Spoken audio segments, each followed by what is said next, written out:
Hey guys, this is Dan Wildcard here again, adding more to my audio series.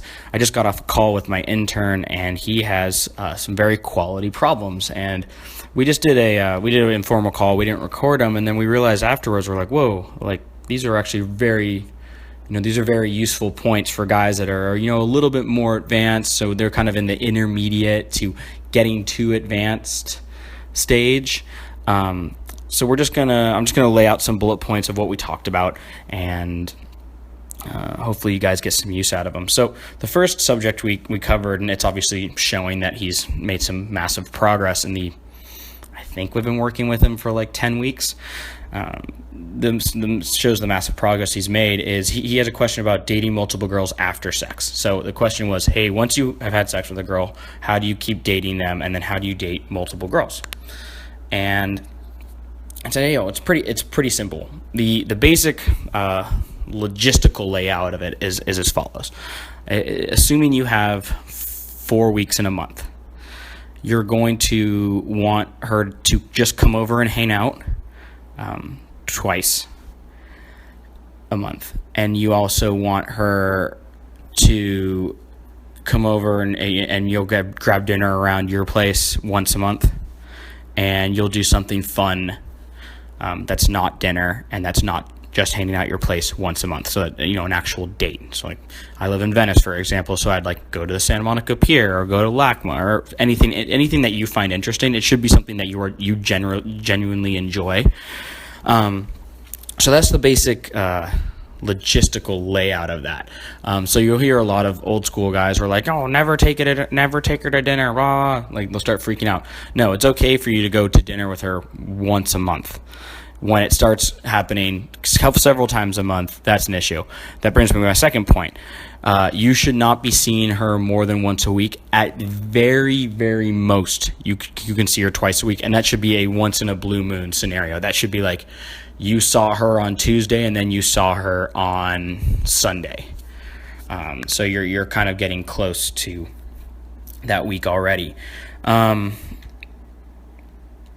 When it comes to paying for meals, treat them like you would treat your friends. This is a really good overarching rule for dating girls in general, even outside of dating multiple girls and outside of game.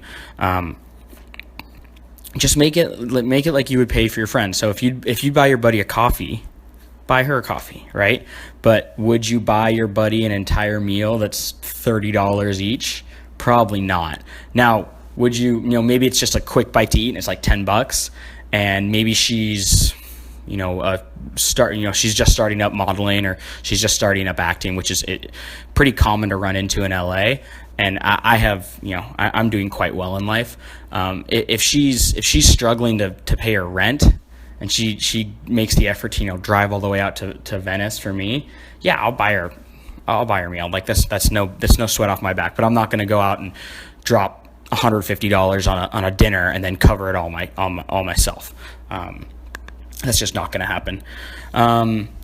Letting them sleep over. This is a rule that I personally break a lot, but it's a rule that can get you in trouble. I'm very much aware of. I've gotten very good at picking out the girls that can sleep over and not get attached, and the girls that will get attached from sleeping over. That being said, your general rule of thumb for you guys starting out with this is don't let them sleep over, because it really does build a lot of attachment. That's also a great way of breaking through some LMR. If say you take her home that night, and there's just not enough comfort, there's not enough trust to break through that LMR.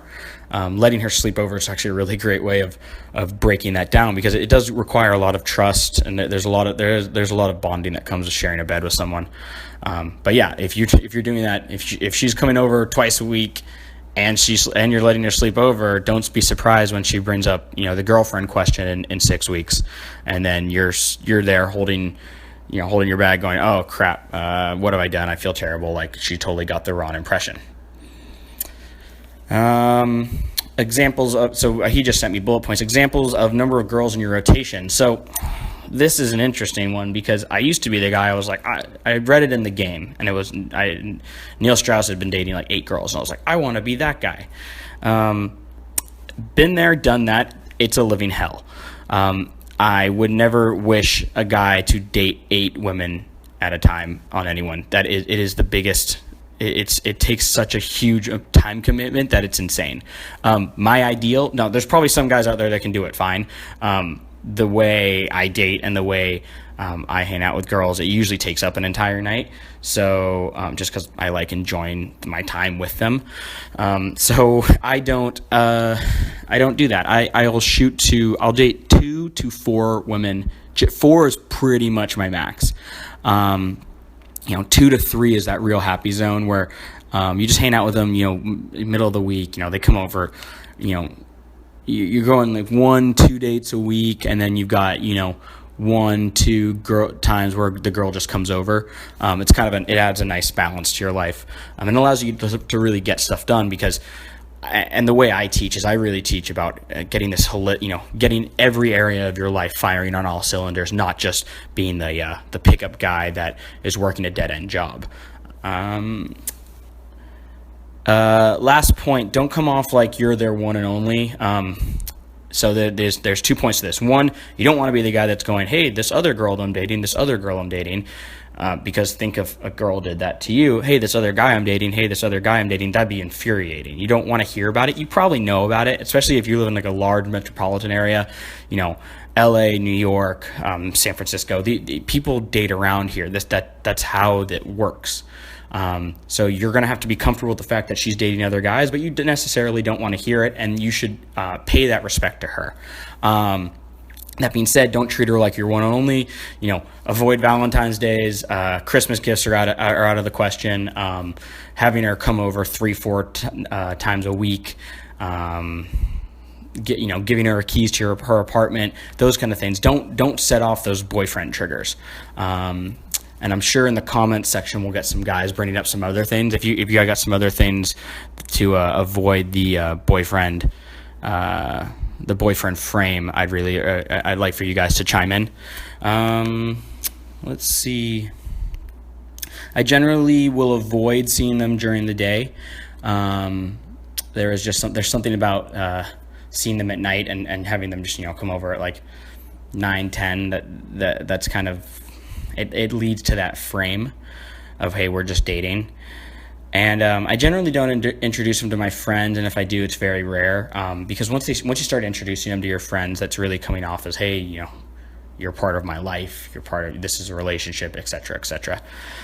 All right, cool, guys. I hope those points work, and let me know if you have any questions in the comments below. Subscribe to follow me on Twitter, and then add me on Facebook, and I'll add you to my Facebook fan page. Go to my website, danwildcard.com, for any questions. You'll see all my contact info there. All right, guys. Until next time. See you soon. Okay. Bye.